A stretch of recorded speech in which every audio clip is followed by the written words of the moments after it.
ಕೃಷಿ ಮತ್ತು ಋಷಿ ಪರಂಪರೆಯನ್ನ ಮುಂದುವರಿಸಿಕೊಂಡು ಆಧ್ಯಾತ್ಮಿಕ ಬದುಕನ್ನು ರೂಪಿಸಿದ ಸಮುದಾಯ ಅಂದರೆ ಒಕ್ಕಲಿಗ ಗೌಡ ಸಮಾಜ ಎಂದು ಪುತ್ತೂರು ಶಾಸಕರಾದ ಸಂಜೀವ ಮಠಂದೂರು ಅಭಿಪ್ರಾಯಪಟ್ಟಿದ್ದಾರೆ. ಸುಳ್ಯ ತಾಲೂಕು ಗೌಡರ ಯುವ ಸೇವಾ ಸಂಘ, ಮಹಿಳಾ ಘಟಕ ಮತ್ತು ತರುಣ ಘಟಕ ಹಾಗೂ ಗ್ರಾಮ ಸಮಿತಿಗಳ ಆಶ್ರಯದಲ್ಲಿ ಸುಳ್ಯದ ಕೊಡಿಯಾಲಬೈಲು ಗೌಡ ಸಮುದಾಯ ಭವನದಲ್ಲಿ ನಡೆದ ವಾರ್ಷಿಕ ಸಮಾವೇಶ 2022 ಮತ್ತು ರಾಜ್ಯ ಒಕ್ಕಲಿಗ ಸಂಘದ ಉಪಾಧ್ಯಕ್ಷರಾಗಿ ಆಯ್ಕೆಯಾದ ಡಾ ರೇಣುಕಾ ಪ್ರಸಾದ್ ಕೆವಿಯವರಿಗೆ ಸನ್ಮಾನ ಸಮಾರಂಭವನ್ನು ಉದ್ಘಾಟಿಸಿ ಮಾತನಾಡಿದರು. ಭಾರತ ಆಧ್ಯಾತ್ಮಿಕ ದೇಶವಾಗಿ ಜಗತ್ತಿಗೆ ಮಾರ್ಗದರ್ಶನವನ್ನ ಮಾಡಿದೆ. ಕೃಷಿ ಮತ್ತು ಋಷಿ ಪರಂಪರೆ ನಮ್ಮದು. ಸನಾತನ ಸಂಪ್ರದಾಯವನ್ನ ಚಾಚು ತಪ್ಪದೆ ಪಾಲಿಸಿಕೊಂಡು ಬರುವ ಗೌಡ ಸಮುದಾಯವು ತನ್ನ ಸಂಸ್ಕೃತಿ ಪರಂಪರೆಯನ್ನ ಪಾಲಿಸಿಕೊಂಡು ಅದನ್ನು ಉಳಿಸಿ ಬೆಳೆಸಿ ಮುಂದಿನ ತಲೆಮಾರಿಗೆ ಹಸ್ತಾಂತರ ಮಾಡುತ್ತಿದೆ ಎಂದರು. ಒಕ್ಕಲಿಗ ಗೌಡ ಸಮುದಾಯಕ್ಕೆ ಸರ್ಕಾರ ಹೆಚ್ಚಿನ ಆದ್ಯತೆಯನ್ನ ನೀಡುತ್ತಿದ್ದು, ಈ ಸಮುದಾಯ ಶ್ರೇಯಾಭಿವೃದ್ಧಿಗಾಗಿ ಹಲವು ಯೋಜನೆಗಳನ್ನು ರೂಪಿಸಿದೆ ಎಂದು ಹೇಳಿದರು.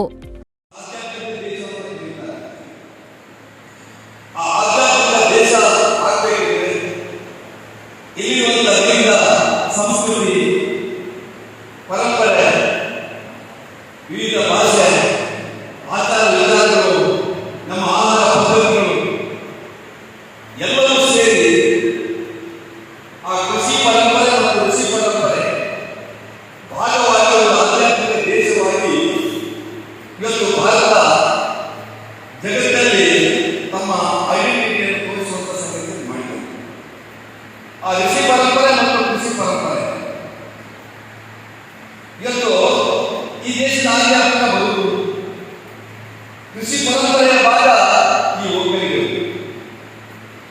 ಒಕ್ಕಲಿತನ ಮಾಡಿ ಇವತ್ತು ಆಧ್ಯಾತ್ಮಿಕ ಬದುಕನ್ನು ಪಡ್ಕೊಂಡು ಈ ಸಮಾಜದಲ್ಲಿ ಒಂದು ಸಜ್ಜನ ಸಮಾಜವಾಗಿ, ಸಜ್ಜನ ಸಮುದಾಯವಾಗಿ ಇವತ್ತು ಇಡೀ ಸಮಾಜಕ್ಕೆ ಮಾರ್ಗದರ್ಶನ ಮಾಡುವಂತ, ನಾಯಕತ್ವವನ್ನು ಕೊಡುವಂತ ಒಂದು ಸಮುದಾಯವನ್ನು ಬೆಳೆದು ಬಂದಿದೆ. ರಾಜ್ಯ ಒಕ್ಕಲಿಗರ ಸಂಘದ ಉಪಾಧ್ಯಕ್ಷ ಡಾ ರೇಣುಕಾ ಪ್ರಸಾದ್ ಕೆವಿಯವರನ್ನ ಸನ್ಮಾನಿಸಿದ ರಾಜ್ಯ ಒಕ್ಕಲಿಗರ ಸಂಘದ ಅಧ್ಯಕ್ಷ ಶಾಸಕ ಸಿಎನ್ ಬಾಲಕೃಷ್ಣ ಅವರು ಮಾತನಾಡಿ, ಎಲ್ಲರನ್ನ ಸಮಾನರಾಗಿ ಕಾಣುವ ಗೌಡ ಸಮುದಾಯ ಸಾಮಾಜಿಕ ನ್ಯಾಯದ ಅಡಿಯಲ್ಲಿ ಬದುಕು ನಡೆಸುತ್ತಿದೆ ಎಂದರು. ಒಕ್ಕಲಿಗ ಸಂಘದ ವತಿಯಿಂದ ಸುಳ್ಯದಲ್ಲಿ ವಿದ್ಯಾರ್ಥಿ ನಿಲಯ ಸ್ಥಾಪನೆ ಮಾಡಲಾಗುವುದೆಂದು ಘೋಷಿಸಿದರು. ಒಕ್ಕಲಿಗರ ಅಭಿವೃದ್ಧಿ ನಿಗಮಕ್ಕೆ 500 ಕೋಟಿ ನೀಡುವುದಾಗಿ ಸರ್ಕಾರ ಘೋಷಣೆ ಮಾಡಿದೆ. ಆದರೆ ಈಗ 100 ಕೋಟಿ ರೂಪಾಯಿ ಮಾತ್ರ ಬಂದಿದೆ. ಉಳಿದ ಮೊತ್ತ ಬರಲು ಸರ್ಕಾರವನ್ನ ಒತ್ತಾಯಿಸಲಾಗುವುದೆಂದು ಹೇಳಿದರು.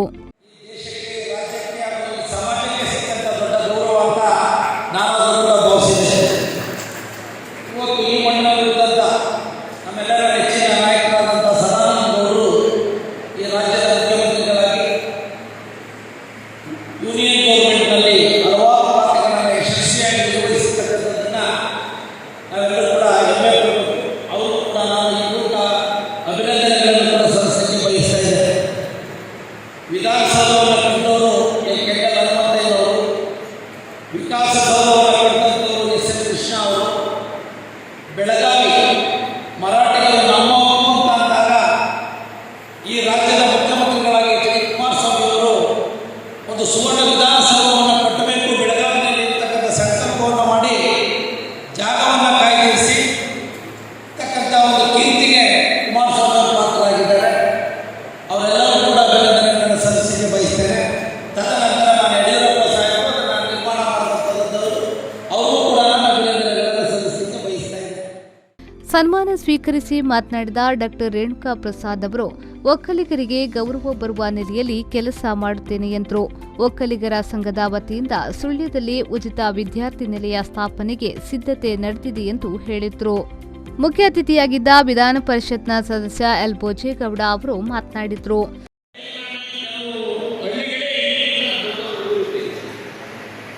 ಇಲ್ಲಿ ಎಜುಕೇಶನ್ ಇನ್ಸ್ಟಿಟ್ಯೂಷನ್ ಪ್ರಾರಂಭ ಮಾಡಿ ಪ್ರೈಮರಿ ಎಜುಕೇಶನ್ ಇಂದ ಮೆಡಿಕಲ್ ವರೆಗೆ ಎಷ್ಟು ಎಜುಕೇಶನ್ ಇನ್ಸ್ಟಿಟ್ಯೂಷನ್ ಎಲ್ಲ ಎಜುಕೇಶನ್ ಇನ್ಸ್ಟಿಟ್ಯೂಟ್ ಪ್ರಾರಂಭ ಮಾಡಿದಂತ ಒಂದು ಬಹುದೊಡ್ಡವಾದ ನಾಡಿನ ಕೊಡುಗೆ ಕೊಟ್ಟವರು ಗೌಡ ಸಮುದಾಯ ಕೊಟ್ಟಿದೆ. ಇಲ್ಲಿ ಬರೀ ಗೌಡ ಮಾತ್ರ ಬರುತ್ತಿಲ್ಲ, ಎಲ್ಲ ವರ್ಗದ ಜನರು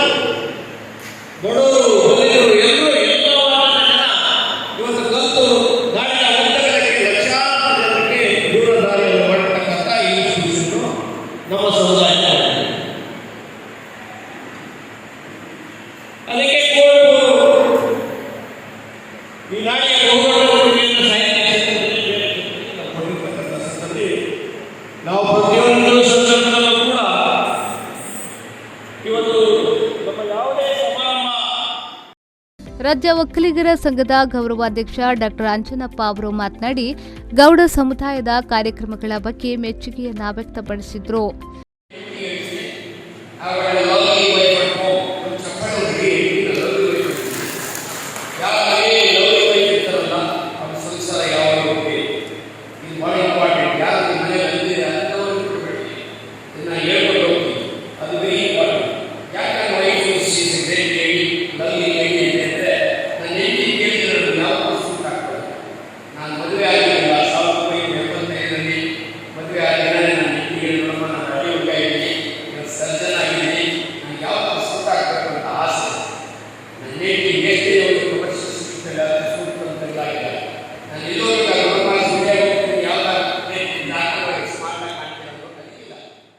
ಗೌಡ ಯುವ ಸೇವಾ ಸಂಘದ ಅಧ್ಯಕ್ಷ ಚಂದ್ರ ಕೋಲ್ಚಾರು ಅಧ್ಯಕ್ಷತೆ ವಹಿಸಿದ್ರು. ಮಹಾತ್ಮ ಗಾಂಧಿ ಮಲೆನಾಡು ಪ್ರೌಢಶಾಲೆಯ ಮುಖ್ಯ ಗುರುಗಳಾಗಿದ್ದ ಕೆ ಚಿದಾನಂದ ಅವರನ್ನ ಗೌರವಿಸಲಾಯಿತು. ಸಿಎನ್ ಬಾಲಕೃಷ್ಣ ಅವರನ್ನ ಇದೇ ವೇಳೆ ಸನ್ಮಾನಿಸಲಾಯಿತು.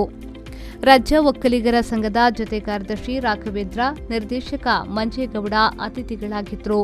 ವೆಂಕಟರಮಣ ಕ್ರೆಡಿಟ್ ಕೋಆಪರೇಟಿವ್ ಸೊಸೈಟಿಯ ಅಧ್ಯಕ್ಷ ಪಿಸಿ ಜಯರಾಮ್, ಎವಿ ತೀರ್ಥರಾಮ, ದೊಡ್ಡಣ್ಣ ಬರೆಮೇಲು, ಗೌಡರ ಯುವ ಸೇವಾ ಸಂಘದ ಉಪಾಧ್ಯಕ್ಷರಾದ ದಾಮೋದರ್ ನಾರ್ಕೋಡು, ಸದಾನಂದ ಮಾವಾಚಿ, ಕುಸಪ್ಪಗೌಡ ಮುಗುಪು, ಪ್ರಧಾನ ಕಾರ್ಯದರ್ಶಿ ಬೆಳ್ಳೆಪ್ಪಗೌಡ ಬಳ್ಳಡ್ಕ, ಕೋಶಾಧಿಕಾರಿ ಚಂದ್ರಶೇಖರ್ ಮೇರ್ಕಚಿ, ಕಾರ್ಯದರ್ಶಿಗಳಾದ ಡಾ ಪುರುಷೋತ್ತಮ್ ಕೇಚಿ, ದಿನೇಶ್ ಮರ್ತಿಲಾ, ವೀರಪ್ಪಗೌಡ ಕಣ್ಕಲ್, ಕೆಎಂಪಿ ಉಮೇಶ್, ಮಹಿಳಾ ಘಟಕದ ಅಧ್ಯಕ್ಷೆ ಪುಷ್ಪಾವತಿ ಮಾಣಿಬೆಟ್ಟು, ತರುಣ ಘಟಕದ ಅಧ್ಯಕ್ಷ ರಜತ್ ಗೌಡ ಅಡ್ಕಾರ್ ವೇದಿಕೆಯಲ್ಲಿ ಉಪಸ್ಥಿತರಿದ್ದರು. ಕಾರ್ಯಕ್ರಮದ ಸಂಯೋಜಕ ಪಿಎಸ್ ಗಂಗಾಧರ್ ಸ್ವಾಗತಿಸಿ ದಿನೇಶ್ ಮಡಪಾಡಿ ಪ್ರಾಸ್ತಾವಿಕವಾಗಿ ಮಾತನಾಡಿದ್ರು. ಪೂರ್ಣಿಮಾ ಮಡಪಾಡಿ ಪ್ರಾರ್ಥಿಸಿದ್ರು. ಕೆಟಿ ವಿಶ್ವನಾಥ್ ಕಾರ್ಯಕ್ರಮವನ್ನ ನಿರೂಪಿಸಿದ್ರು. ಸಮಾವೇಶಕ್ಕೂ ಮುನ್ನ ಶ್ರೀ ಲಕ್ಷ್ಮೀ ಸಹಿತ ಶ್ರೀ ಸತ್ಯನಾರಾಯಣ ದೇವರ ಪೂಜೆ ನಡೆಯಿತು. ಬ್ಯೂರೋ ರಿಪೋರ್ಟ್ ವಿ4 ನ್ಯೂಸ್ ಸುಳ್ಯ.